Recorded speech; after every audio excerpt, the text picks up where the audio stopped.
vai fazer a prova do INSS e quer gabaritar direito administrativo, mas nunca estudou direito na vida, ou nunca fez uma prova de concursos públicos, ou ainda tem pouco tempo para estudar, então este vídeo é para ti. Vem comigo!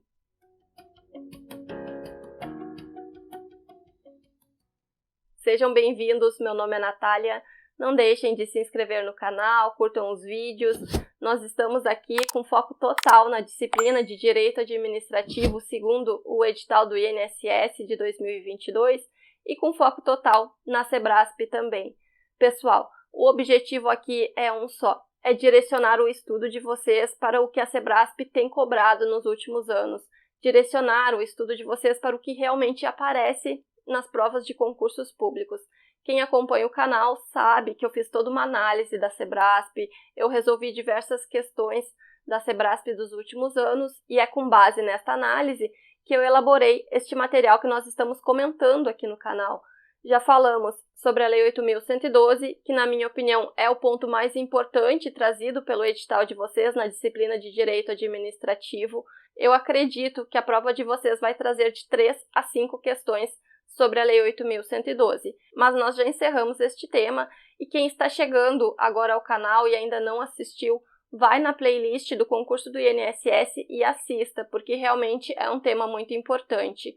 E dando sequência ao nosso estudo, hoje eu trouxe um bloco de questões da Sebrasp, todas de 2022, para a gente identificar juntos aqueles pontos mais cobrados pela Sebrasp e aqueles pontos que certamente estarão presentes na prova de vocês no dia 27.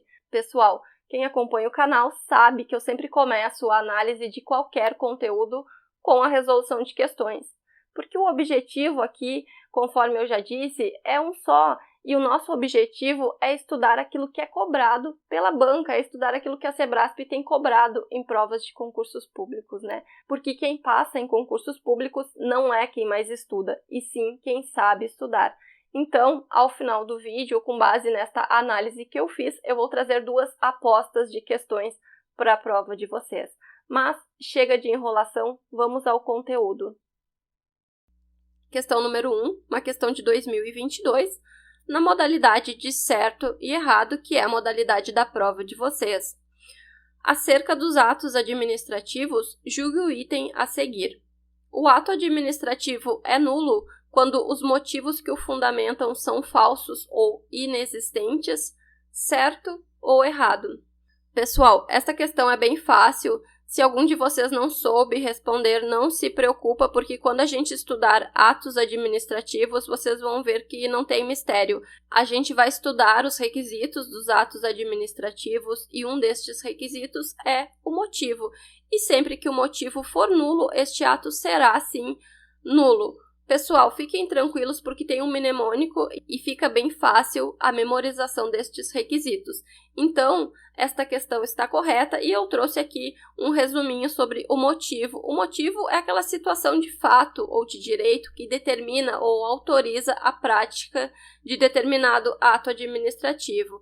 Pessoal, existem alguns requisitos dos atos que admitem convalidação, ou seja, que não levam obrigatoriamente à invalidação do ato administrativo, né? E estes requisitos são a competência e a forma. Então, pessoal, vício no motivo do ato administrativo não admite convalidação e este ato deve ser anulado. E vamos continuar. Vamos à questão número 2. Uma questão de 2022, aliás, eu nem vou falar mais o ano porque todas as questões de hoje são de 2022 e esta questão também é sobre atos administrativos. Pessoal, eu não selecionei questões sobre atos administrativos, não, eu selecionei questões Sebrasp de 2022, então percebam que eles gostam de atos administrativos, né? Aliás, todas as bancas adoram atos administrativos. Mas vamos então à assertiva. O objeto da revogação é sempre um ato inválido ou uma relação jurídica inválida dele decorrente. Tá certo ou está errado? Pessoal, aqui nós temos uma pegadinha que já apareceu tanto, mas tanto, em questões de concursos públicos que a gente acha que não vai aparecer mais, né? Mas vejam aqui, uma questão de 2022, a mesma pegadinha. Pessoal, quando se tratar de ato inválido, de relação jurídica inválida, de ato ilegal, não se trata de revogação, e sim de anulação. A revogação, ela se refere a um ato válido, que a administração decide por motivo de conveniência e oportunidade de revogar. Então, esta assertiva está errada e vejam o que diz o artigo 53 da Lei 9784, que é a lei que regula o processo administrativo e que também está no edital de vocês. A administração pública deve anular seus próprios atos quando eivados de vício de legalidade e pode revogá-los por motivo de conveniência ou oportunidade, respeitados os direitos adquiridos. E aqui eu coloquei esta esquematização só para reforçar mais um pouquinho este assunto, porque aparece muito. Pessoal, a administração pública revoga por motivo de conveniência e oportunidade, e ela se refere a atos válidos, a atos legais. E a administração pública, ela anula por motivo de ilegalidade, ela se refere a atos inválidos, a atos ilegais. Pessoal, a administração pública, ela tem uma faculdade, ela decide se ela quer ou não revogar um ato válido, mas ela anula, é um dever, pessoal. Em se tratando de um ato ilegal, ela tem o dever de anular, então percebam que revogação pode e anulação deve. Mas vamos continuar e vamos à nossa questão número 3, outra questão sobre atos administrativos. A licença é um ato vinculado por meio do qual a administração faculta o exercício de uma atividade a alguém, desde que preenchidos os requisitos legais pelo interessado. Certo ou errado? Tá certo, pessoal. A licença é sim um ato vinculado e sempre que o particular preencher os requisitos, ele tem um direito subjetivo e a administração pública deve conceder a licença. Então, esta assertiva está correta e eu trouxe aqui para vocês que a licença ela é um exemplo de atos negociais, assim como a autorização, a permissão, o visto. E, pessoal, a licença ela é um ato administrativo vinculado e definitivo. E o que isso significa? Significa que a licença não pode ser revogada, mas, pessoal, ela pode ser cassada ou então anulada. E ela pode ser cassada sempre que o particular deixar de atender aqueles requisitos trazidos pela lei, e ela pode ser anulada sempre que houver uma ilegalidade na formação do ato. Então, pessoal, a licença é um ato negocial vinculado, porque ela reconhece um direito do particular e não há escolha para a administração, né? Não há discricionariedade aqui. Vamos continuar e vamos à questão número 4. Acerca da organização administrativa da administração pública brasileira, julgue o item. Em organizações centralizadas, a tomada de decisão concentra-se no topo da estrutura organizacional? Está certo ou está errado? Finalmente, uma questão que não está falando sobre atos administrativos, né? Pessoal, eu vou explicar de forma bem simplificada esta questão, porque o meu objetivo aqui, conforme eu já falei, é direcionar o estudo de vocês e identificar aqueles pontos que a Sebrasp adora. Mas também se faz necessário que vocês entendam o que a questão está perguntando, né? Então, eu vou explicar de forma bem simplificada. Se alguém não entender, não se preocupe, porque vai ter um vídeo só para este assunto, porque este assunto também é muito cobrado em provas de concursos públicos e é um assunto bem simples, um assunto de fácil compreensão e a gente vê depois bem completinho este conteúdo. Mas, pessoal, pensem que para exercer as suas atribuições, a administração pública ela pode se organizar de forma centralizada ou de forma descentralizada. Centralizada é quando ela exerce as suas atribuições por meio de órgãos e agentes que formam as entidades políticas. E estas entidades políticas são a União, os estados, o Distrito Federal e os municípios. E, pessoal, quando ela se organiza de forma descentralizada, é quando ela delega as suas atribuições. E aqui nós temos a criação das entidades que formam a administração indireta. Então, esta questão está correta, porque exercendo as suas atribuições de forma centralizada, ou seja, através de órgãos e agentes que compõem a União, os estados, o Distrito Federal e os municípios, a administração pública está, sim, concentrando a tomada de decisão no topo da estrutura organizacional, né? Está concentrando a tomada de decisão na administração direta. E eu trouxe aqui para vocês o conceito de centralização e de administração direta. Pessoal, centralização é quando o Estado exerce as suas atividades por meio de seus órgãos e agentes integrantes da estrutura da administração direta, ou seja, através de órgãos e agentes integrantes da União, dos estados, do Distrito Federal e dos municípios, que também são chamados de entidades políticas. Mas fiquem calmos, não se desesperem, se vocês não estão entendendo nada, não se preocupem, porque a gente vai ver este assunto com bastante cuidado em outro momento. Eu só trouxe aqui porque eu acho muito importante vocês já irem se familiarizando com estes conceitos. Pessoal, vamos ao conceito de administração direta. E a administração direta é o conjunto de órgãos que compõem as entidades políticas, né? Que eu já falei para vocês que estas entidades políticas são a União, os estados, o Distrito Federal e os municípios, aos quais foi atribuída a competência para o exercício de forma centralizada das atividades administrativas. Pessoal, a administração direta representa o conceito de administração centralizada, mas vamos continuar e vamos à nossa questão número 5. A emissão de certidão pela administração pública é um conceito de ato enunciativo, que não se sujeita à revogação, ainda que considerados os critérios de conveniência e oportunidade. Pessoal, percebam que eles voltaram a falar sobre atos administrativos. Aqui eles trouxeram uma classificação de atos administrativos quanto à espécie destes atos, e esta questão ela está correta, porque a certidão é sim um exemplo de ato enunciativo e, pessoal, a certidão ela declara uma circunstância que existe, né? Então, a administração pública não pode revogar uma certidão por conveniência e oportunidade. Ela até poderia anular se houvesse uma ilegalidade, mas revogar por conveniência e oportunidade, não, né? Então, pessoal, esta questão está correta. As certidões são exemplos de atos enunciativos, que são aqueles atos que atestam, que certificam determinado assunto. Mas vamos continuar e vamos à nossa questão número 6, mais uma questão sobre atos administrativos.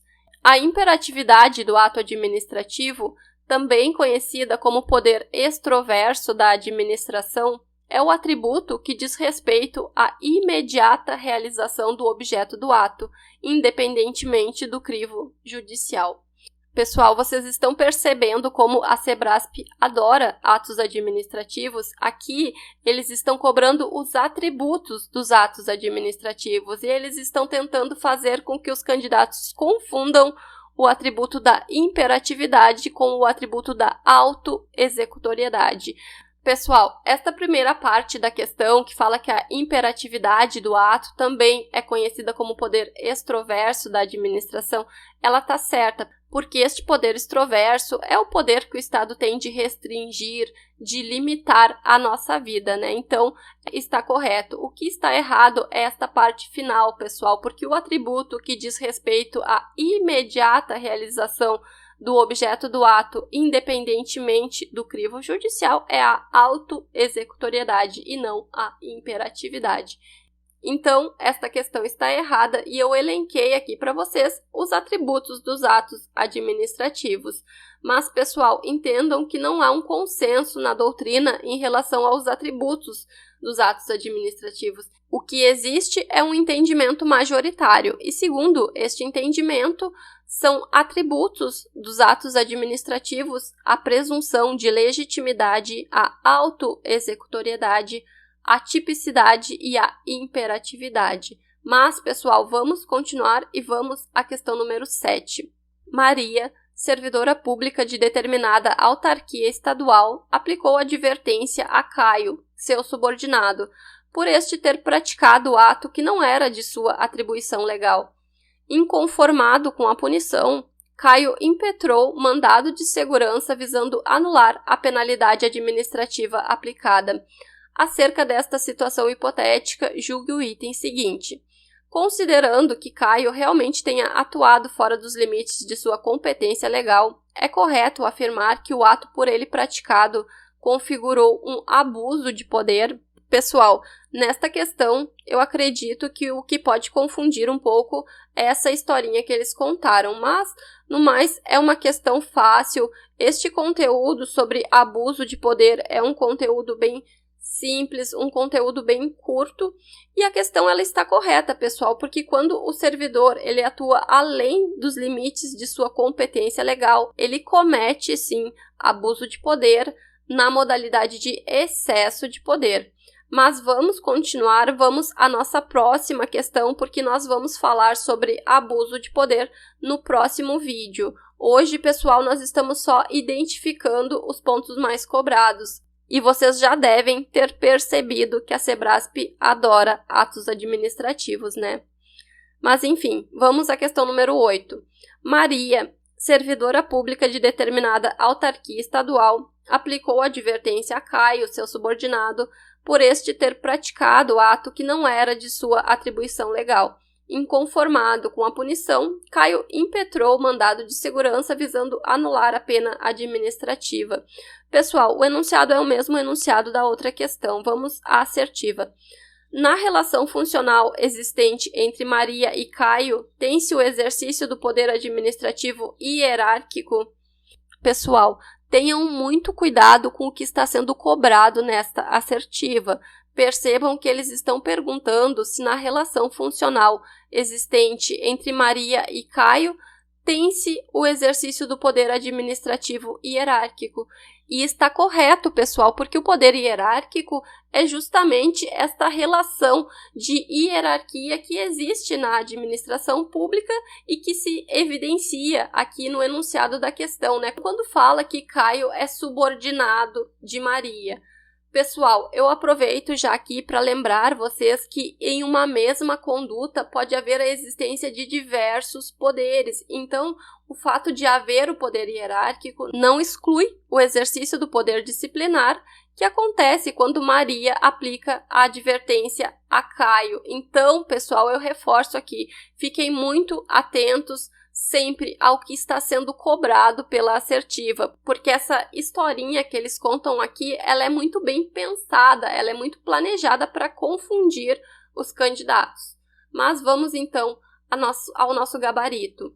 A questão está correta e eu trouxe aqui para vocês o conceito de poder hierárquico, né? O poder hierárquico é aquele que visa ordenar, controlar, coordenar e corrigir as atividades administrativas internas da administração. Pessoal, o poder hierárquico, ele possui uma estreita relação com o poder disciplinar, mas eles não se confundem, pessoal. O poder disciplinar, ele decorre do poder hierárquico. O poder disciplinar é o poder de punir, o poder de aplicar sanções aos servidores e também a particulares. Mas, em se tratando de particulares, só se tem o exercício do poder disciplinar quando estes particulares possuírem um vínculo especial com a administração.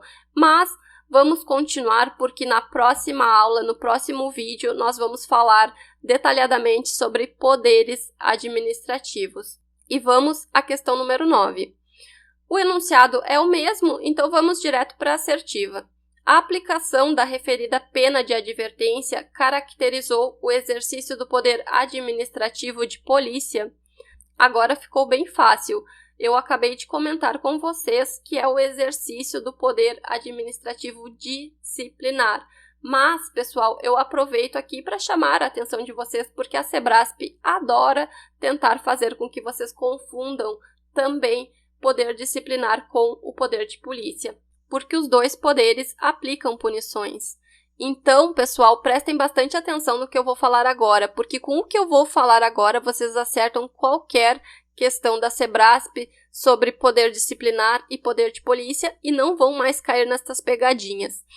O exercício do poder disciplinar, ele se dá quando a administração pública aplica uma punição a um servidor. E até aqui não tem confusão, porque o poder de polícia ele só se dá quando a administração pública aplica uma sanção a um particular. Então, sempre que a questão falar que foi aplicada uma penalidade a um subordinado, é poder disciplinar, mas a confusão está no fato de que o poder disciplinar também é aplicado a particulares, assim como o poder de polícia. Só que, pessoal, percebam que para configurar o exercício do poder disciplinar, este particular, ele deve ter um vínculo, ele deve ter uma relação especial com a administração pública. Como, por exemplo, pessoal, pensem em uma concessionária de serviços públicos. É uma empresa particular que possui um contrato com a administração pública, portanto, possui uma relação especial com a administração pública e, se for aplicada uma penalidade a esta concessionária, como, por exemplo, por descumprimento de alguma cláusula do contrato, aqui nós teremos o exercício do poder disciplinar. Já em relação ao exercício do poder de polícia, não há qualquer vínculo entre o particular e a administração pública. Aqui, como exemplo, pensem em um agente de trânsito que aplica uma multa. Então, pessoal, esta questão está errada porque nós temos o exercício do poder disciplinar. Mas vamos continuar e vamos à nossa questão número 10. No exercício do poder de polícia, a administração pública pode editar atos de caráter normativo com conteúdo genérico e abstrato, tal como resolução que discipline o exercício de determinada profissão. Pessoal, mais uma pegadinha da Sebrasp. Aqui eles estão tentando fazer com que vocês confundam poder de polícia com poder regulamentar. Esta questão está correta, porque o poder de polícia ele não se expressa só punindo, pessoal, ele se expressa também através de leis e atos normativos, através de atos de consentimento como autorização, licença, através de fiscalização. Então, pessoal, muito cuidado, porque aqueles candidatos mais desavisados, quando eles lerem aqui edição de atos de caráter normativo, eles já vão marcar errado, porque eles vão pensar já que se trata de poder regulamentar, mas não, pessoal, esta questão está correta e a edição de atos de caráter normativo com conteúdo genérico e abstrato, prestem bastante atenção, genérico e abstrato é exercício do poder de polícia. Pessoal, no exercício do poder normativo ou regulamentar, a administração pública edita atos normativos, mas estes atos não são com conteúdo genérico e abstrato. Bem pelo contrário, estes atos eles visam complementar as leis. Então, esta questão está correta e percebam a maldade da Sebrasp, né? Aqui no material, pessoal, eu coloquei o conceito de poder de polícia e o conceito de poder regulamentar. Eu não vou ler aqui, pessoal, porque eu já comentei com vocês, né? Mas eu vou disponibilizar este material, eu vou deixar ele na descrição deste vídeo para quem quiser salvar e ler depois. Mas agora vamos então continuar e vamos à questão número 11. Ocorre a desconcentração administrativa quando a administração direta transfere a execução do serviço a terceiros, mediante outorga ou delegação. Pessoal, esta questão está bem fácil e ela está errada, porque este conceito aqui não é o conceito de desconcentração, e sim de descentralização administrativa. Este tema aqui, desconcentração, concentração, centralização e descentralização, é um assunto que é muito cobrado em provas de concursos públicos e a pegadinha da Sebrasp é sempre a mesma, que é inverter os conceitos. Pessoal, eu comentei com vocês em outra questão que para exercer as suas atribuições, a administração pública pode se organizar de forma centralizada ou descentralizada. E descentralizando o exercício de suas atribuições, ela transfere a execução de serviço a terceiros. Então, pessoal, não se trata de desconcentração e sim de descentralização administrativa, e este é o erro desta questão. E no material eu coloquei o conceito de descentralização e também as formas como ela pode ocorrer. Mas, pessoal, vamos continuar, vamos à questão número 12. Considera-se descentralizada a atividade exercida pelos diversos órgãos integrantes da administração direta em âmbito federal, estadual ou municipal.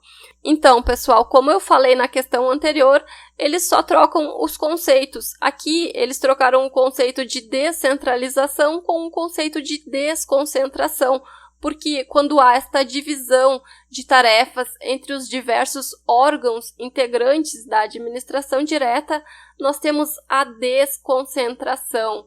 Mas, pessoal, eu chamo a atenção de vocês aqui para o fato de que as duas questões são questões de 2022, em que a Sebrasp cobrou este assunto, trocando apenas os conceitos, né? Vamos continuar, vamos à questão número 13. E esta questão número 12, ela está errada porque é desconcentração. Questão número 13. A incompetência é um vício que pode comprometer os atos administrativos, sendo caracterizada quando o ato não se incluir nas atribuições legais do agente que o praticou. Pessoal, esta questão está correta. Um dos requisitos dos atos administrativos é a competência e é o requisito que estabelece que aquele agente que vai praticar o ato, ele deve ter competência para praticar este ato. E esta competência, ela é definida em lei. Então, se o agente for incompetente, este ato ele pode ser anulado. Mas percebam também que a competência é um dos requisitos que, em determinados casos, admite convalidação. Como, por exemplo, pessoal, pensem que determinado agente público não tinha competência para praticar o ato e praticou aquele ato. Então, este ato ele pode ser anulado, mas se o superior hierárquico deste servidor, que era a pessoa que tinha competência para praticar o ato, for lá e confirmar este ato, ele convalida o ato e este ato não precisa necessariamente ser anulado, né? Ele confirma o ato. Pessoal, esta questão está correta, então vamos continuar e vamos à questão número 14, que é a nossa última questão. Na delegação e na avocação de competência administrativa é imprescindível a existência de vínculo formal de hierarquia entre os órgãos administrativos envolvidos. Está certo ou está errado? Pessoal, este assunto aparece muito em provas de concursos públicos. É um assunto daqueles que já foi muito cobrado e que continua aparecendo. Como vocês podem ver, esta questão é uma questão de 2022. Ela está errada conforme artigo 12 da Lei 9784. Eu esqueci de colocar a lei aqui no material, mas é a Lei 9784. E, pessoal, o artigo 12 estabelece que um órgão administrativo e seu titular poderão, se não houver impedimento legal, delegar parte de sua competência a outros órgãos ou titulares, ainda que estes não lhes sejam hierarquicamente subordinados, quando for conveniente, em razão de circunstâncias de índole técnica, social, econômica. Enfim, leiam estes artigos porque eles são muito importantes e eles aparecem muito em provas de concursos públicos. Então, pessoal, o que vocês acharam das questões? Difícil? Deixem aí nos comentários, me digam o que vocês acharam das questões. Eu acredito que a grande maioria tenha achado difícil, mas calmem, porque o objetivo deste vídeo é apenas direcionar o estudo de vocês. A gente não viu nenhum conteúdo ainda, então é bem normal que vocês tenham achado difícil. Mas, pessoal, com este vídeo, direcionando o estudo de vocês, a gente consegue identificar aqueles pontos que a Sebrasp cobra sempre, aqueles pontos que sempre aparecem nas provas e que certamente estarão presentes na prova de vocês. E com os próximos vídeos, em que eu vou explicar resumidamente estes assuntos de forma bem objetiva, com foco na Sebrasp, vocês vão ver que vai ser barbadinha resolver estas questões. Mas, pessoal, então, antes de finalizar, vamos às minhas apostas de questões para a prova de vocês. E eu acredito em uma questão sobre atos administrativos e em outra questão sobre poderes administrativos. Pessoal, sobre atos administrativos, eu acredito que eles vão cobrar as espécies de atos administrativos. infelizmente ou felizmente. Infelizmente porque é um conteúdo bem chato, e felizmente porque é só decoreba e a gente tem vários mnemônicos para memorizar. Então, apesar de ser um conteúdo chato, é um conteúdo fácil. E pessoal, sobre poderes administrativos, eu acredito muito em uma questão tentando fazer com que vocês confundam poder disciplinar com poder de polícia. Mas, então por hoje era isto. Bons estudos!